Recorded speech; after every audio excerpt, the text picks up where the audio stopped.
Good afternoon, everybody. My name is Zain, and I'm an Education USA advisor here at our Islamabad office. Thank you for joining today's session, which is called Unlocking Research, How to Get into Your Dream School. Our guest speaker for today is Ms. Aayzah Mirza. And before I hand off the session to Ms. Aayzah, I'm just going to introduce a little bit about us and who we are.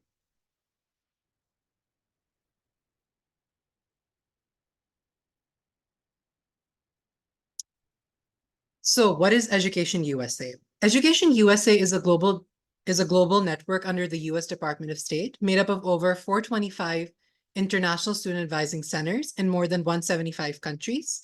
We are your official source to US higher education through education advisors that are working with advisees like yourself to provide updated, comprehensive, and unbiased information on higher education in the United States. What is USCFP? In Pakistan, we are part of the United States Educational Foundation, which is also the Fulbright Commission in the country. USCFP promotes mutual understanding between the people of Pakistan and the people of the United States through educational cultural exchange. We have offices in Islamabad, Lahore, and Karachi, but we are available to students throughout Pakistan via email, via phone call, or virtual meetings, as well as in-person meetings. Apart from being the Fulbright Commission of the country, USCFP also has the Prometric Testing Center. So as a lot of your undergraduate students, if you need to give your TOEFL test or if you need to give the SAT, you can reach out to our department, testing@uscfp.org, and they can help you guys sign up for the tests. And now just a little bit about Ms. Aayzah Mirza.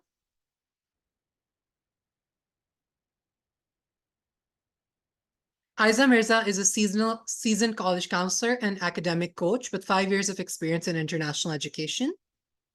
She has worked at leading educational consultancies in Thailand and China, assisting students from across Asia and the United States in their academic journeys. Additionally, Aayzah has mentored undergraduate students on digital humanities projects at NYU's Center for Global Asia. Aayzah received full funding for her higher education, earning a master's from NYU and a bachelor's degree from Bryn Mawr College. She has been awarded multiple research prizes and has conducted significant research projects in New York and Singapore. Her extensive experience and dedication make her a valuable resource for students looking to enhance their college admissions profiles through impactful research projects. I'm now going to hand over the session to Ms. Aayzah. And everybody, please, whatever Ms. Aayzah says, if she asks you to participate, please do so, and please listen carefully.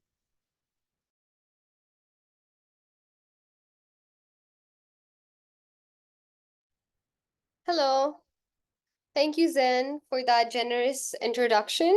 And welcome to everyone who joined the panel today. I'm really grateful that you took the time out to be here with us today and to listen to what we have to say. And hopefully we will be able to talk about some really helpful tips regarding college applications and regarding high school research to help you with your applications.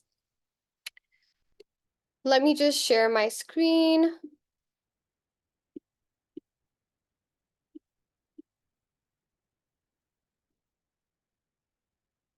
Okay. And if there's any technical problems, if someone can't hear us properly or can't see the screen, please put that in the chat box. Or if there's any questions that are very immediate to what I'm saying, you can also put that in the chat box or save them for later if they can wait. So yes, the topic of our panel today is unlocking research, how research projects can get you into your dream college. I don't know how many of you already have a question. Chat is disabled. The Q&A. They just use the Q&A. Okay, you can just use the Q&A box instead. Okay. Right. So today we're going to cover what is high school research, why is it important, and how can you do it in a way that is strategically designed to impress college admissions officers.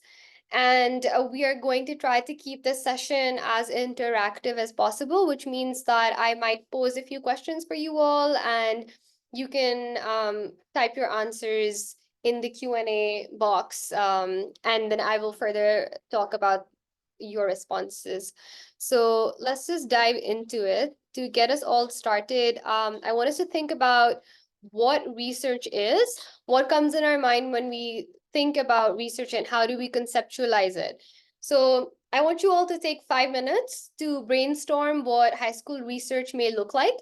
If you have already done some form of research, or if you are thinking about doing some sort of research, please include that in your answer. I just want to know where we all are at before we start the session, and hopefully then when we close, you might have learned something. So please feel free to share your responses.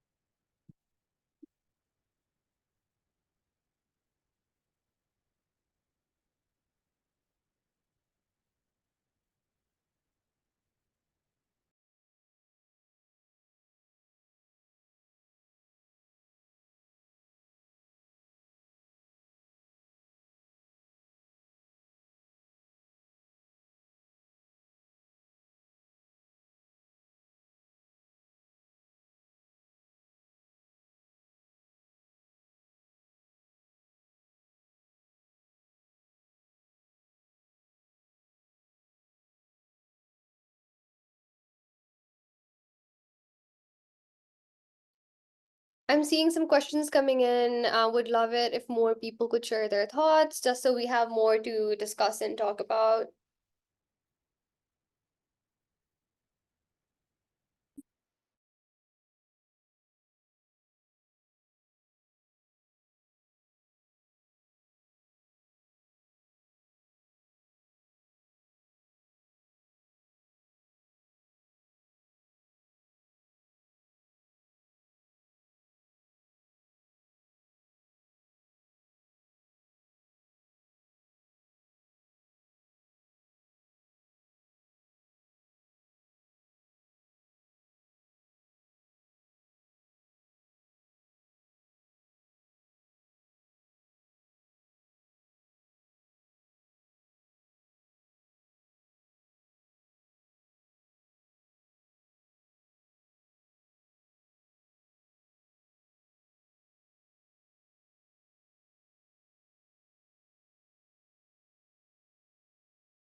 Okay, thank you all for being so responsive and for giving all your answers. You all can still keep typing. I'm excited to hear from as many people as possible, but I can start going over some of the responses that we've received. So someone said that research could be an informative document of 15 to 20 pages with data, like surveys to explore one question in detail. Then someone said research project, Cambridge IPQ course, research study on a topic without needing to link up with the professor. Research is looking to obtain information by extracting it from different sources.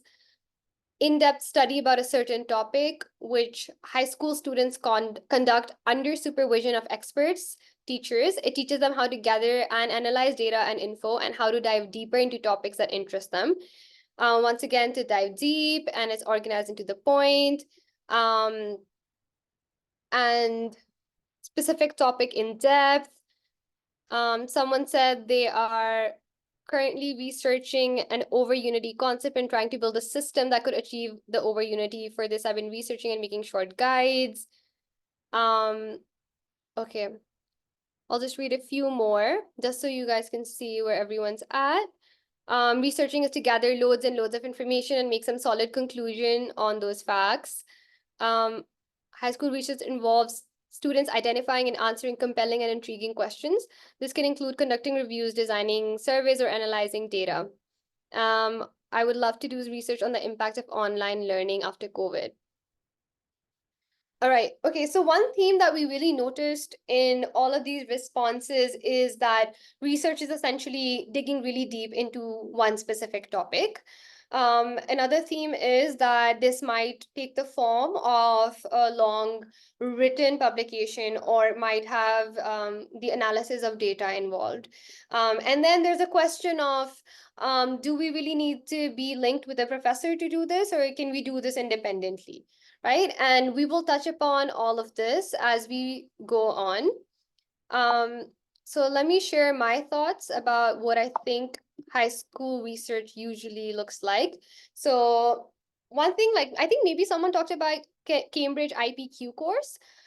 Some people also who are doing IB might be doing the extended essay. In some A levels courses as well, you might have to do some research-based project. So that is curriculum-based research, right? That is one form of research that you can do, which is just built into a course that you're taking. You have to dive deeper into a specific topic, collect information, analyze data, and write an essay. Then we have the topic of independent research. So another way to do research could be someone said that they're really interested in the concept of over unity, which I'm not supremely sure what that means, but it's just saying that I'm personally interested in a topic and I want to just on my own time do the data gathering, do the analysis, and have a finished project at the end. Okay, this is something that no one really brought up, but lab assistantship can also be a form of research. So a lot of STEM people might benefit from working in research labs. A lot of students might talk to professors or might talk to people who are working in professional labs and try to do an assistantship with them where they see how those researchers are conducting research. Depending on how high level that is, sometimes you might not be able to have a finished product with them, like that, like a journal article, for example, that also has your name on it, simply because as a high school student, you might have difficulty grasping all the complex topics that people are looking into in a professional lab setting. But you could always take that assistantship and put it as a research that you did. Okay. Then some people talked about college professors. Do we need to always necessarily link with the college professor? Can we do research on our own? As I said before, all of this is valid. Independent research is also equally valid, as is working with a college professor. It's just that different types of research offer you different opportunities. Working with a college professor, you can get a recommendation. You may also already have access to the data that they have collected. So it might reduce the level of work that you have to do. But at the same time, working with a college professor might raise the difficulty of your research. As compared to if you were doing it on your own, then you are setting your own standard for how intense that research has to be. Okay, then that brings me to mentorship programs. I will go into this in detail in the next slides as well. And a lot of you might have already heard about mentorship programs or might be considering them. But these mentorship programs are essentially pairing you with professors or with PhD students or with people who are professionals in the field to then go on and do this in-depth research about a specific topic that interests you, to collect the data, to analyze the data. So some of these are Pioneer, CCIR, which is the Cambridge Center for International Research, or Lumiere, which I believe is pretty popular in Pakistan. So let's go into some detail about these. Okay. Before we move on, I will just like to address some of the questions that we have. mentorship opportunities, most of them are paid, validated. Okay, so these questions I think we can talk about at the end. All right. So talking about mentorship programs, what do they offer? Why should you go for any of these programs? Let's discuss each of these. So Lumiere is one kind of mentorship program, which is generally thought to be a more accessible research program in the sense that they cater to students who are just starting out in their research, students who may not have done prior research before, and are looking very much for an assisted research experience. So Lumiere generally links you with college professors or with PhD students, and they will pair you according to what you say your interest is. So let's say I'm saying I want to research behavioral psychology, they will give me a profile of a professor or a PhD student who's working on a specific psychology topic. They'll tell us the institution that they're affiliated with, and then we can enroll in their services and do an online research experience. Then we have Pioneer. Pioneer is one of the more competitive research mentorship programs. Pioneer is based out of the US. And what they do is they usually take a group of students and they pair you, not pair you, but they bunch you in with people who have similar interests. And they would start off this research opportunity, which would be like a few weeks long, by doing group seminars first. So they, let's say they will put bio students in one group and math students in another group. And they usually have for every year the groups that they have. And you will first have seminars taught by professors, which will teach you the basics of the subjects that you want to go into further detail of. And then you have the opportunity to dive into an individual research project based on what you learned at the seminar, or if you already have something in mind.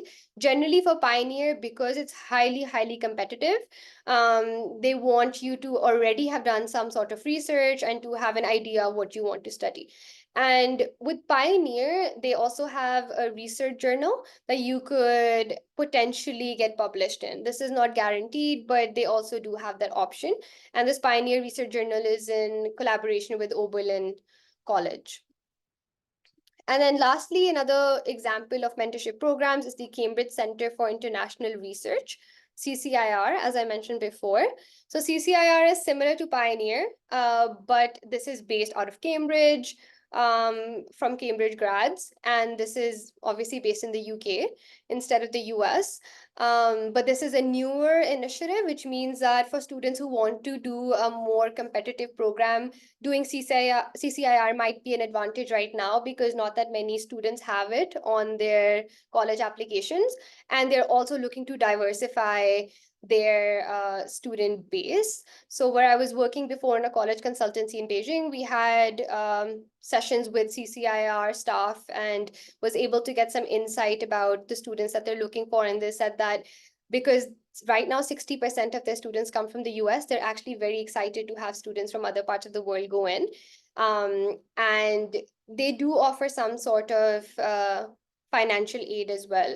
So I think this is also like a good option for students who already have a research idea in mind, because they are also really highly competitive. They even have, I think their stats that they shared with me before is that most students going into CCIR have a 3.8 or 3.9 GPA. They usually have already taken the SAT and have a 15-10 plus SAT. So you can conceptualize how prestigious and how competitive CCIR is. And if you pursue CCIR, that would look really, really great on your application. So yes, CCIR is the same as Pioneer. You can have group sessions, and then you have one-on-one with the professor, as well as a mentor that is not a professor, but is a PhD student or a professional in the field. And they also have a student research symposium at the end where every student can present their research. And they bring in some Nobel laureates on that symposium. You can get the chance to network and meet people. And they also offer post-program assistance. So once you have done CCIR, you can always reach out to them afterwards and say, hey, I started doing this research project at CCIR and I want to keep on working on it on my own.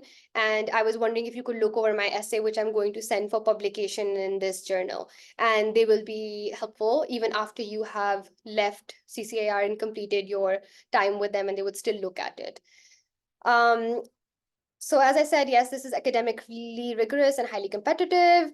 And one thing that I would like to say here is, in terms of research, don't just think about it as the traditional research mentorship program. CCIR also has an essay competition. So this is a great resource if you want to look that up. If you want to just get started in research, they have a bunch of different prompts under different disciplines. And they also have reading lists available. So if you're someone who's just starting out in research and you want some ideas about what to study, you can go on the CCIR website and look up their Rethink essay competition. Even if you don't want to take part in the essay competition, you can still use the resources they have on there to conduct your own research and start looking into some of those topics. All right. Let me just take a look at the Q&A session. Okay. Okay, someone asks if there are dates to apply for these or is it all year round? CCIR and Pioneer do have application deadlines, and they have pretty hefty applications that you have to fill out. So you have to plan in advance. Whereas Lumiere, like I said, is an assisted research opportunity. So Lumiere usually has a few different sessions in the year that you can apply for that. What is the best time to do CCIR? I would say the best time would probably be in your maybe 11th grade summer, or 10th grade if you've really done research before.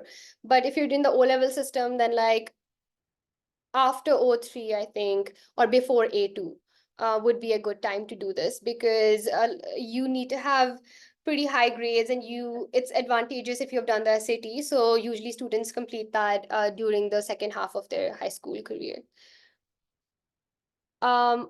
Are these all limited to STEM subjects? No, they're not. Although I will say that mostly these mentorships are better for students wanting to do STEM, but they do have humanities as well. They do have social sciences as well. You can look under all of these and see what they have offered. All right, then the rest of the questions I think I'll answer later. All right. Okay, so now that we've talked about what research could look like, I want you to think about why research, right? Like, why do we want to spend all this time and maybe even money, right? Like doing this research. So take 5 minutes to think about the integral components of a college application. Which one does research align with, and what does it tell the admissions officer about you? So if I'm saying I'm doing a research on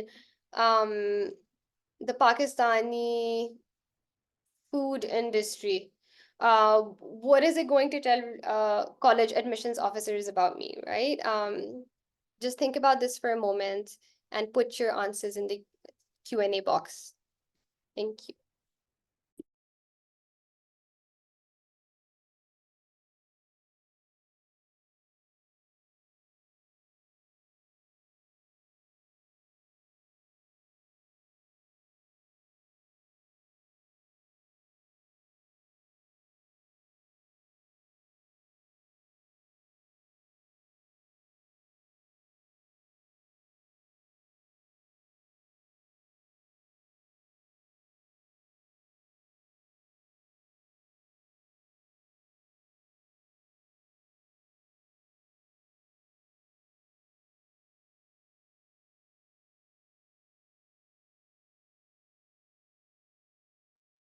Hi, everybody. So in the chat box, I've put down the links for Lumiere, Pioneer, and CCIR. So I see a lot of people in the Q&A are trying to ask about the specifics, like deadlines, is it paid, unpaid? So a lot of those like specifics are going to be on their website. So just go through all of them, okay?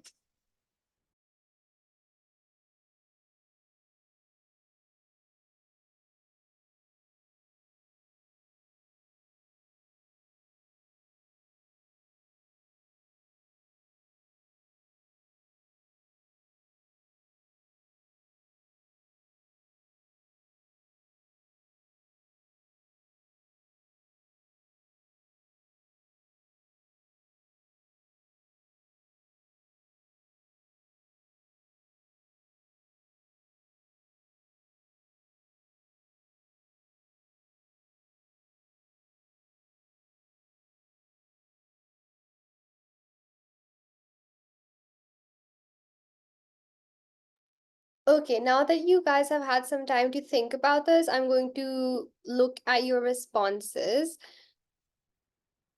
All right. So once again, to recap, the question was why research? What does research show the admissions officer about you? And why does it benefit your college application? So I'll read a few of the responses. It shows the admissions officer that you are curious and want to figure things out by taking the things in your own hand, and that you like to share knowledge with others that you gain so that others can benefit, giving back to your community. Very valid answer. It shows that you're a highly knowledgeable person. Yes, it might not show that you're highly knowledgeable about everything, but it definitely shows that you're knowledgeable about this specific topic, right? And you know how to find out about topics as well that you are passionate about. It will show students' interest in a particular field that the student is more likely to pursue in the future. Research shows serious passion. Correct. Someone said, I think it should be characterized as an extracurricular activity unless it's curriculum-based research. It shows the council how passionate you are for the field you're choosing since you invested time and effort in it outside school. So this one is a bit tricky. I would say research usually can come under not extracurriculars, but more under academic rigor. But you could also tie research with your extracurriculars, and I will touch on this later. It shows the students' commitment toward their field of interest. Also, research might play an important role in finding on-campus jobs in university. Very valid. I think it helps the admission officers identify the interest of a student and match it with the selected major. Then the student may have a slightly higher chance of being accepted. Yes, this is also very important when you think about the strategy behind why are you doing research and what is your major of choice, right? Way of strengthening not only extracurriculars, but if it aligns with your major, it can help them understand your commitment. It demonstrates a critical component of your application as it demonstrates intellectual curiosity, analytical skills, and it shows your commitment to deep learning. Um, yes, so very great responses. I feel like a lot of you are actively already thinking about this, and it's great to see that you are all on the right track with this. So let's dive deeper into that. Before I talk a bit more about missions officers and the qualities that they see through research, let me talk a little bit about admission stats. So if you see here, I have a few top colleges that a lot of students aspire to go to, and I have the admission stats related to research.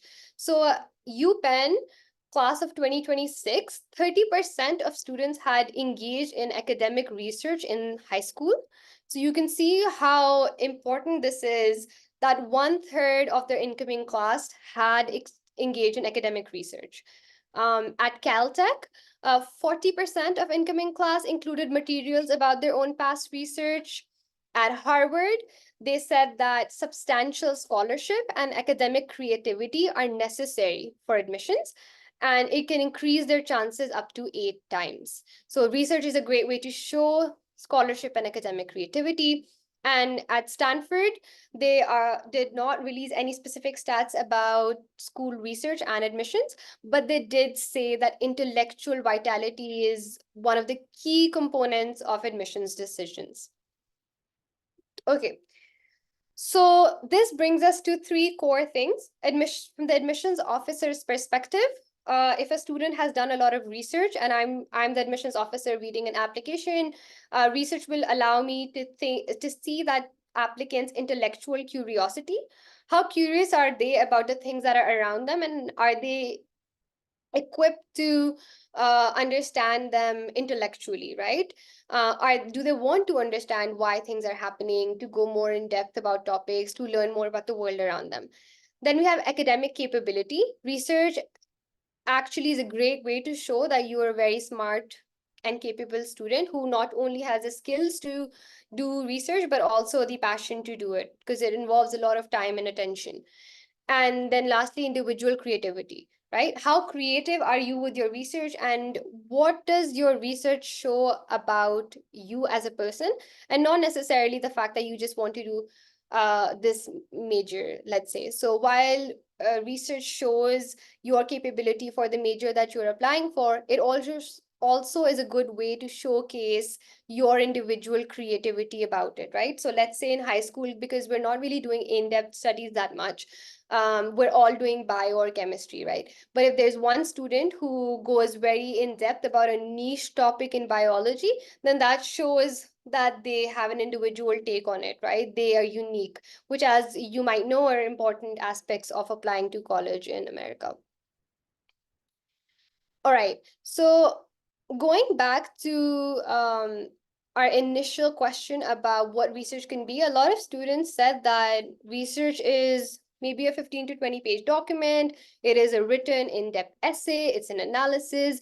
And often what that looks like is a published paper. So a lot of students think that research can take the shape of a paper, which is true, and that the highest form of that would be if we get our research published in a journal. And that's true, but there could be other ways as well to showcase your research, to showcase what you have learned about a topic. So I want you all to take maybe 2 minutes again and think about the various ways in which you could present your research.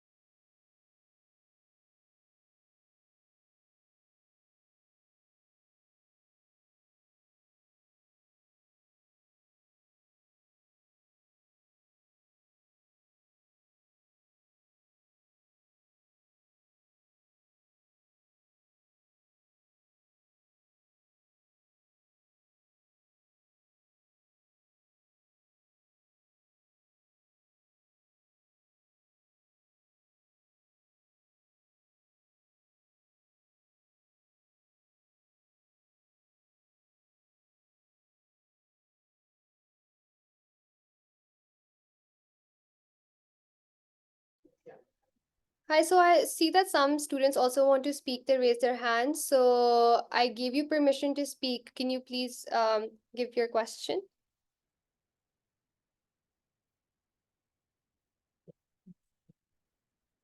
Zoha, I think you need to unmute yourself first.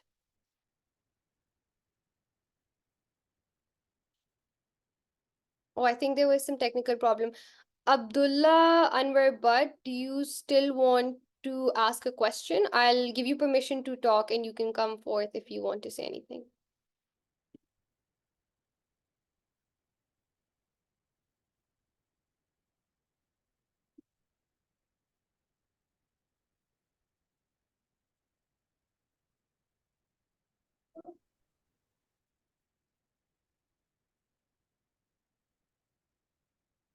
Okay, seems like maybe those were older questions. We have one more person who might have a question. I'll allow you to talk. Rana Ali Arham, if you have a question, you can go ahead.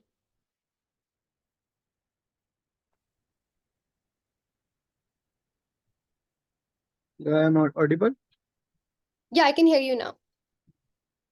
Yeah, I have a question. Do these mentorship programs are necessary for admission in a good college? So the mentorship programs are not necessary, but I would highly encourage you to do some sort of research if you can, because it's a great way to boost your application. Like I said, it's a great way to showcase your intellectual curiosity and your academic capability, which are both core pillars of college admissions in the US. But as we go forward, like that's why I asked this question about research products. And we talked earlier about what research looks like, right? So it looks not just in the form of mentorship programs, but it's also independent research. It's also maybe working with a professor, maybe working in a lab.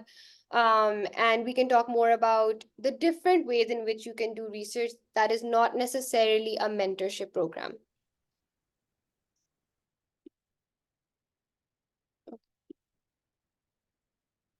All right. Okay, with that, we will move on and see if anyone has talked about what a research project could look like. I think a lot of these are more questions. So someone asked, do meta-analysis and literary review also count as research? Someone said, I have my own science website in which I publish my articles. Does that count in research? And someone said it could be symposiums or research competitions. And aside from written form, research could be shown in a video documentary showcasing the topic you're interested in. It could present your research in a more engaging way compared to written form. So once again, all valid. Someone also said a poster presentation could be one of the most fun ways to present your research. So even in the responses that you're giving, I'm already able to see the personalities of all these anonymous attendees. I can kind of think about, okay, who's the person behind this response, right? And that is what you want to do whenever you're doing your college application. You want to do it from the perspective of what would the admissions officer think when they read my 5-page application. That's all they have to figure out if you're capable, if you are going to be a great addition to the community, if you are intellectually curious, intellectually viable.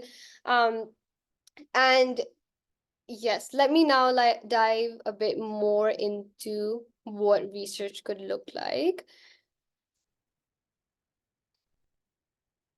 Okay, so some of you said that research could have a digital form, right? Like it could be a website, it could also be a documentary. And what I would like to do is take some time to talk about digital humanities here. I want to introduce this concept here because I feel like, once again, this is something that is coming up a lot in the US in the last few years in undergrad as well as grad as well as PhD settings. They are giving a lot of time and attention to digital humanities and digital methods. And this could be a great way for you to showcase your research. If you don't want to write the 15 to 20 page paper, or you already wrote a 15 to 20 page paper, but you want to show your research in another different way for a different audience, right? So digital humanities is an interdisciplinary field that combines traditional humanities scholarship with digital tools and methods. It involves the use of technology to conduct research, analyze data, and present findings. So what could digital humanities projects look like? And here I will say that it's not necessary, even though digital humanities combines traditional humanities scholarship, you can also combine scholarship on social science or scholarship on STEM and present them in these forms that I'm going to talk about now. And the idea is just to think in that digital humanities way and use those methods while presenting your research in just like an interesting and unique way. So your research could be presented in these kinds of projects. It could be an online exhibition. Let's say I'm someone who's interested in maybe creating a more museum kind of experience, like a virtual experience for people. And I want to showcase some historical documents, or I want to showcase some of my findings. I can have an exhibition format where I might have more images and I might have objects, and then I have information about them. That could be an online exhibition. You could also have data visualization and analysis. So let's say if you did a research project where you conducted a lot of data, you could show different ways to visualize that data and have that analysis be in a digital form instead of printing that out on paper. You could have a moving graph, or you could show your analysis in a bunch of different ways, and not necessarily even in a purely graphical form, but just think about how you can creatively show that data. You could also make a digital archive or a database. So once again, this is great for people who have collected a lot of data, or people who are trying to maybe create data that is harder to collect, or data that we don't have that much information about in the mainstream media or mainstream scholarship. You might want to make an archive or a database. So for example, some of you might know about the Citizens Archive project in Lahore. They're housed at the Pakistan National History Museum, which is in Old Lahore. And they are trying to make a database or an archive of oral histories of people who went through the partition in 1947 or people who were in early Pakistan, because this is an important event that happened in South Asian history, and a lot of those people are passing away now or have already passed away, right? So digital archive or database could be a great way to highlight certain stories or certain narratives that are at risk for loss. You could also do geospatial analysis or interactive maps. Once again, don't be scared if these terms seem new or they seem a little unfamiliar. Uh, I'm just giving as many examples as I can because I know that students have different interests. Some students might be really into STEM, some students might already know this stuff. So geospatial analysis or interactive map could be thinking about geography, right, in your research. Let's say in my work, for example, when I was at NYU, I was working with the center called the Global Asia Center, and we were doing a lot of digital humanities projects on the connections between New York and different parts of Asia. So I was working on this project, which was thinking about artists that live between New York and different parts of Asia. So I made a digital database with their exhibition histories, with the artist information, with their the different cities that they have exhibited in. And then I also did a geospatial analysis and I made an interactive map that showed the movement of these people from one place to another place. So once again, don't be scared. You can, if you're interested in any of these, if any of these seem exciting for you, you can always look into it. There's a lot of courses online, or you can get in touch with someone who knows about your research topic or these methods more, and they can help you with presenting your information in these kinds of ways. So yeah, similarly, you could do a website or an app. I think a lot of STEM students like to make apps. A lot of computer science students want to make websites and apps. And while I will say that's a good way to showcase your computer science skills, I will say that combining it with research will make it even more impressive. So it will show admissions officer that you're not just great at making a website or an app, but you are also capable of thinking about things intellectually. So instead of saying just picking a random topic and making an app out of it, uh, do look into a topic that you can research and then show through a website or an app, so that it shows that you're not just like all the other computer science students who are only interested in math or science, but that you are also capable of thinking about things more academically.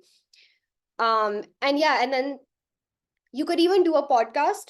You can get as creative with this essentially as you want to, and that's kind of my main point from showing you all these examples.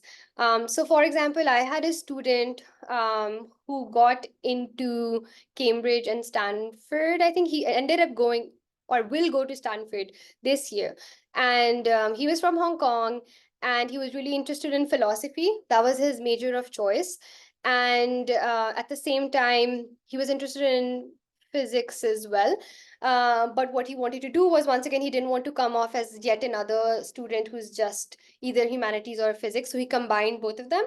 But for philosophy, he not only conducted research projects, he also talked to a few different professors and said, and was like, maybe I should start a podcast about their research and about my research.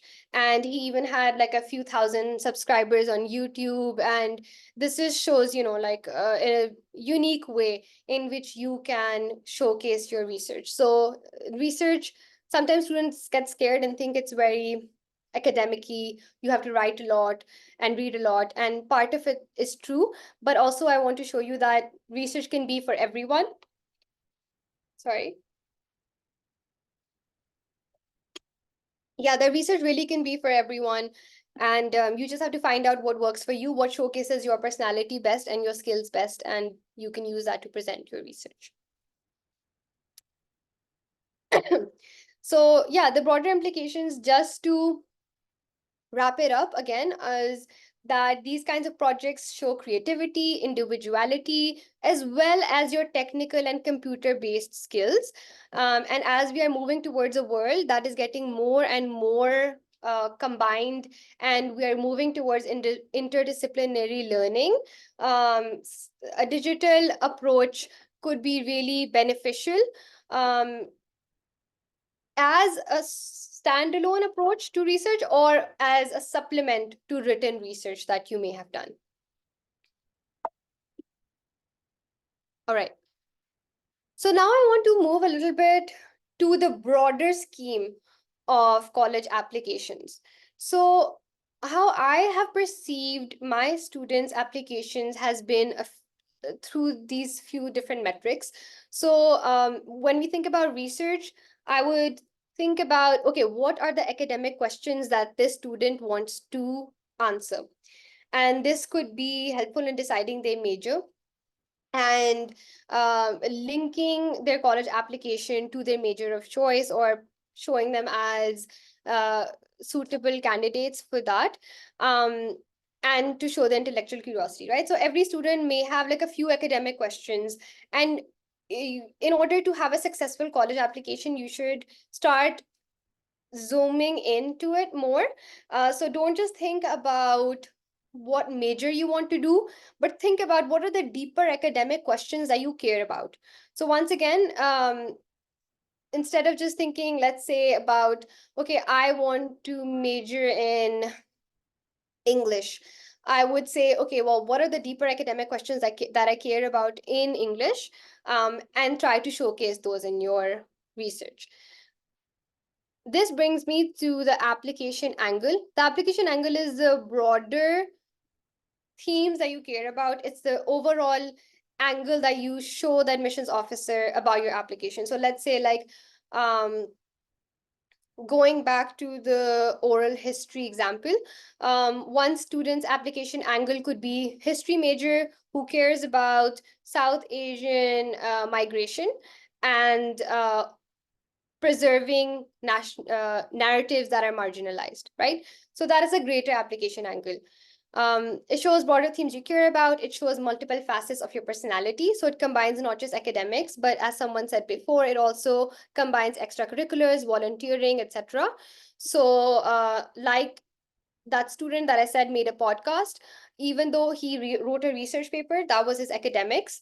And then he did a podcast, which could be qualified under extracurricular, right? So instead of having a completely different academics and extracurriculars, research could be a great way for you to have a more cohesive application where your academics are also bleeding into your extracurriculars. They are showing the admissions officer that these are things you actually care about and not just something that you're studying in school, but then outside of school, you're interested in something completely different.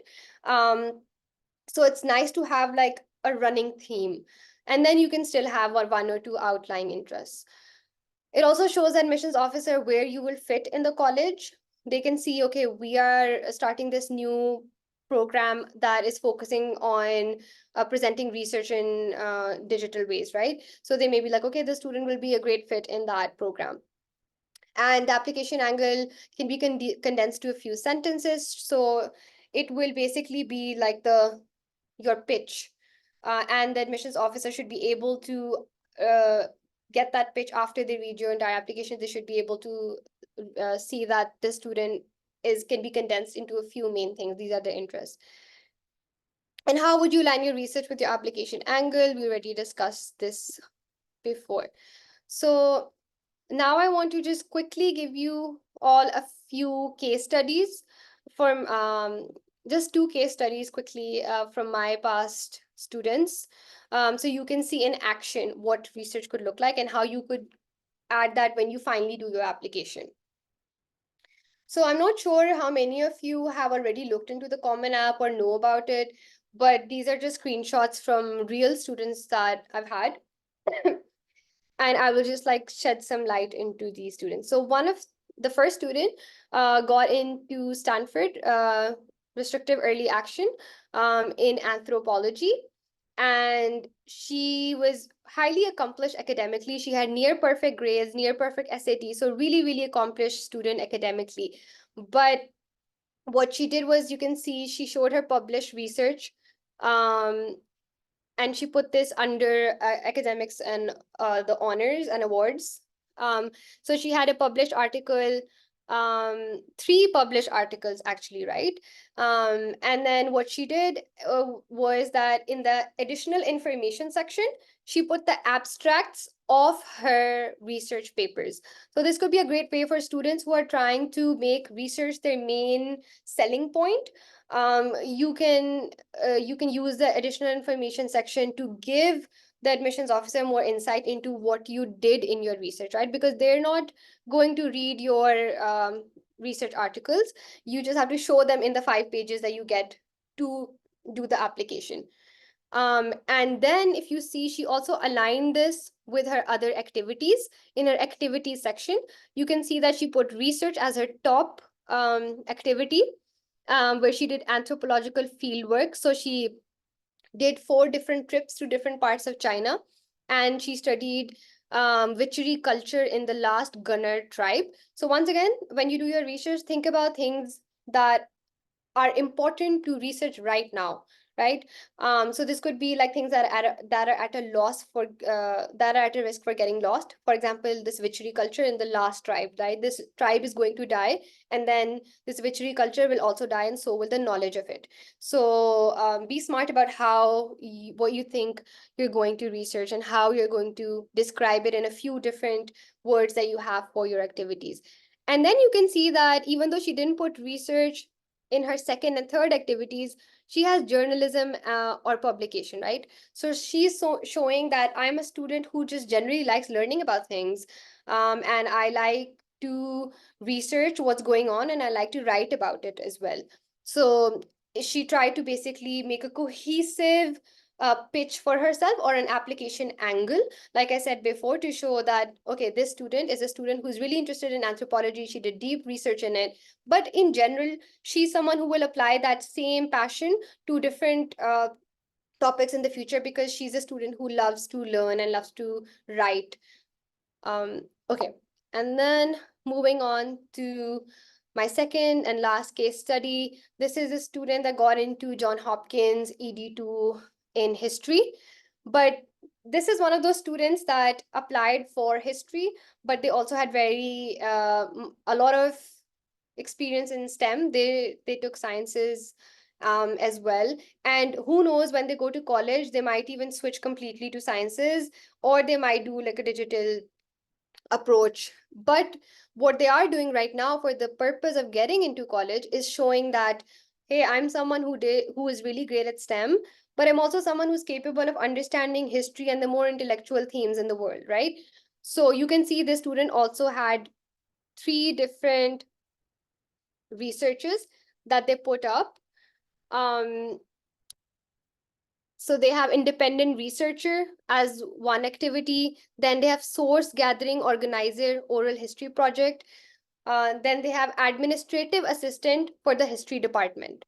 So as it is, he's showing that he was involved in 3 different ways in doing research, right?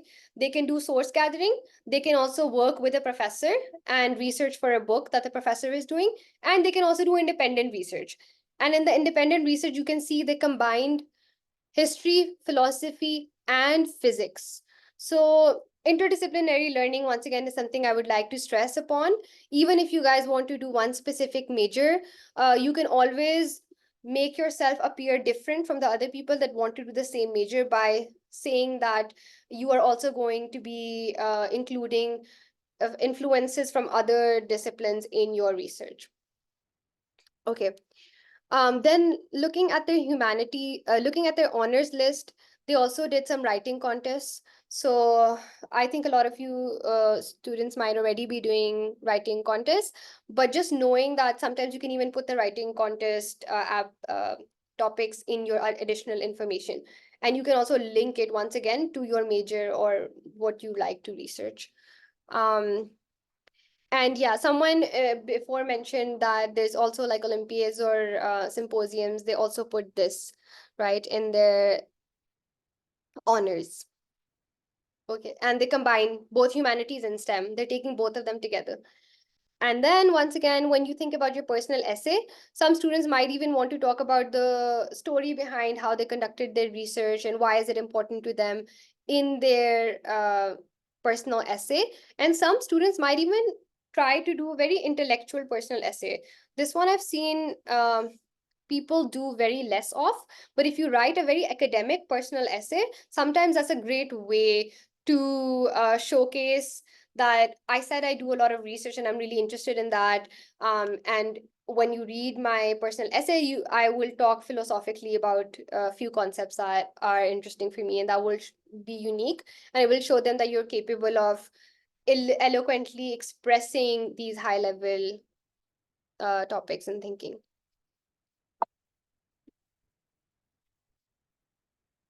All right. Okay. That was it from me for now. I think I'll take a few questions. And I leave my information on here. Before we dive into the questions, I can also just say in general, if you want to get in touch with me, I work with students who conduct independent research, and especially help students leverage their digital humanities side and to have an interdisciplinary approach and to integrate research with an overarching application angle. I provide strategic advising and comprehensive support for any mentorship programs, and also for students who want to do research and present it in different ways. Thank you for your time. Let me jump into the questions, but I'll ask Sir Zain if he has anything to comment on before we move on.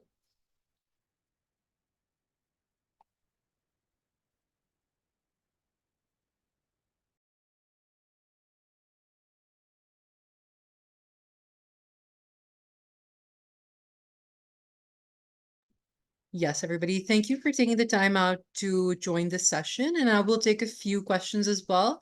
And all I'm going to add is that in the chat box, I did paste the links for Lumiere, Pioneer, CCIR, so you can just go on their website. It's pretty self-explanatory.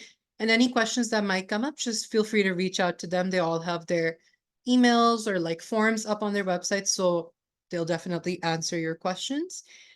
And we can take some questions from the Q&A box now. I can read them out and then Ms. Isa can answer, or she can just read them and answer them, whichever works. Okay, yeah. So one of the questions is, does independent research include having past jobs in multi-million-dollar firms? As I'm still confused on what research should include.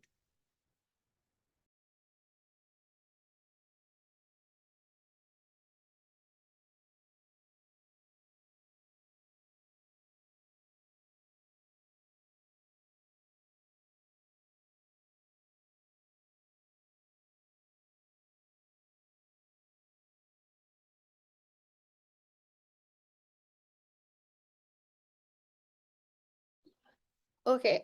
Right. So someone asked, like, if we do an internship in a research company, does it count? It depends on what your research internship was, right? So if you say that I interned in this research organization, but my job description was filing for HR information, then it won't count, right? Because you were working in a completely different field that had nothing to do with research. But if you were interning in a research organization, and let's say you said, I was working on a project with them that was looking at this specific research project, then yes, it could count as research. But what you could do is you could take this forward and then maybe show that you went deeper into it and you did your own research on it, or you looked at it again the next summer. But yeah, definitely that could count, but it just depends on exactly what you were doing. I can just take a few more to avoid technical problems. Someone said, I conducted a project including a survey for O-levels global perspectives. Could I write that in my application?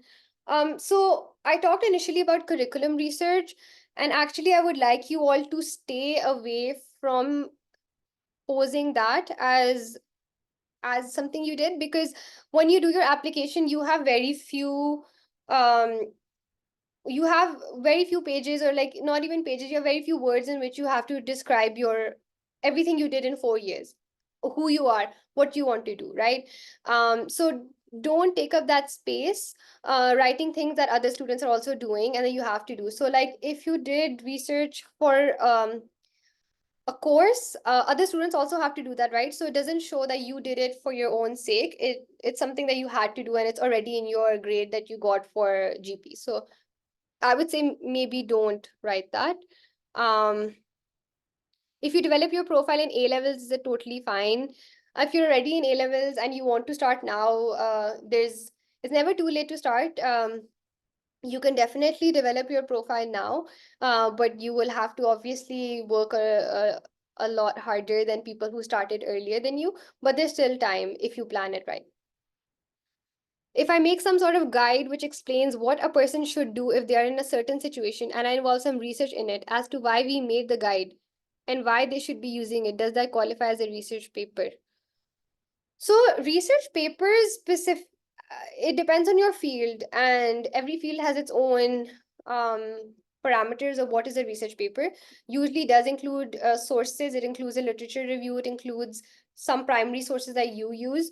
I'm a little unsure about what you mean when you say I make a guide for what people should do, but if you are if you are using like literature review and then making your putting your own findings in it and having a conclusion, then that could be a relevant research paper. It just depends how you approach it. I'm currently starting A2. Is there any research I could still do? Yeah, I feel like a standard research or a solid research paper could or project could be done between 2 to 3 months or even 3 to 4 months, and you have time to do it if you can manage it with your other competing priorities. In terms of college admission, is it more beneficial to do a paper linked to my major or my personal interests and hobbies? Uh, I think this is very case to case. It depends on what you have done more of. If you have included more of your personal interests and hobbies in your application, like if your extracurriculars are linked to your interests and hobbies more, then you can do a research paper that is linking to them. But I always say it's best to have a cohesive storyline running through everything that you do, and to try to show the admissions officer that everything has some sort of clear understanding and running theme behind it. So maybe you can try to combine your interests with your major and do research on that, but it's up to you. If you want to connect with individuals related to our research subject, where can we contact them? LinkedIn. I think so. In order to find those individuals, you have to do research itself as well. There can be some people on LinkedIn. They could also be professors that you can go to certain universities' websites and see the professors in different departments and reach out to them if they have their emails on there and see if they'd be willing to supervise you. If you want to connect with individuals that you want to get data from, then that's different, right? So there can be different approaches to this. Which has a bigger effect, research or SAT? So I do want to preface by saying that the most important thing in any college admissions is your grades and your standardized testing, and that's going to be the baseline. On top of that, then your research will matter, right? So if you've done research but your grades aren't that great, that could be a good way to balance it, but grades will always come first. Where will this website or app go means we should directly attach them. So this is a really good question, right? If you have done research, how do you, or if you've made a digital project, how do you show the admissions officer? Yes, you can always add the link in Common App. Like I said before, you could even add screenshots. Someone asked about MIT before as well. MIT does a thing called the Maker Portfolios. So you can add this in your portfolio as well. You can add screenshots of it or links to it and make a guide out of it as well. And in general, in your college applications or on your Common App, you can use the essays to talk in detail about what you did. You don't necessarily have to show them your website, but you can talk about the website and the experience of making it and the challenges and whatnot. Okay, so I will just take two last questions. Some students are saying if they can do physics combined with something else. Can I do interdisciplinary religion and physics? 100% you can. Actually, that's an approach a lot of STEM students take, is to combine something completely on the humanities side. I have students who have worked with religion and physics before, because generally they're thought to be things at the opposing ends of the spectrum. And if you can bring them together, that's a great way to showcase it. But I would say think about in detail what part of religion and what part of physics are you interested in, right? And just one last question, where should I start my research from if I have no idea what to research about? So I feel like that's a good question to end at. If you are someone who wants to start research, if you're struggling with what you should do, think about what you already know. Think about the majors that you are taking in school, the classes that you are attending, and you can pick up any interesting thing that happened, right? Let's say sometimes let's say even if you're in A levels and you're taking psychology and they introduced one specific study, and you were really intrigued by that one study, you can take the concepts that they introduced there and do your research on that. You can also, once again, speak to people who are professionals in helping students with research, who can then see your entire profile and see how much time you have, what are your other commitments, and can help you prioritize and strategize your application and the research that you do. So with that, I'd like to thank you all for participating in today's uh, session. And I will hand this over to Sir Zain. Hi, everybody. Thank you for joining today's session.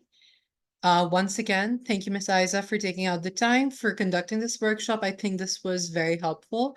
I know a lot of students are now considering to do research projects as part of their applications, and I would encourage you all to think about this further.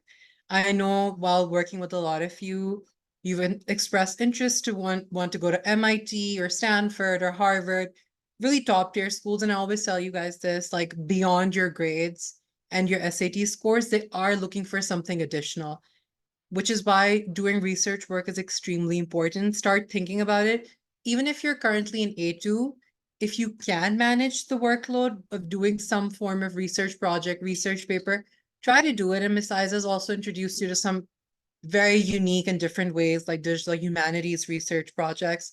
So those are some things for you to consider. Again, Ms. Isa's email is up on the screen. Do copy paste it. And if any of you still have questions, reach out to me and I can also share the email with you. And once again, to stay connected with Education USA, please follow us on Facebook and Instagram, Twitter. And I would recommend that you keep visiting our website, educationusa.pk, to know more about our events. And thank you so much, Ms. Aayzah. And I'm now going to conclude the session. I hope everybody has a good evening and happy weekend to everybody. Goodbye.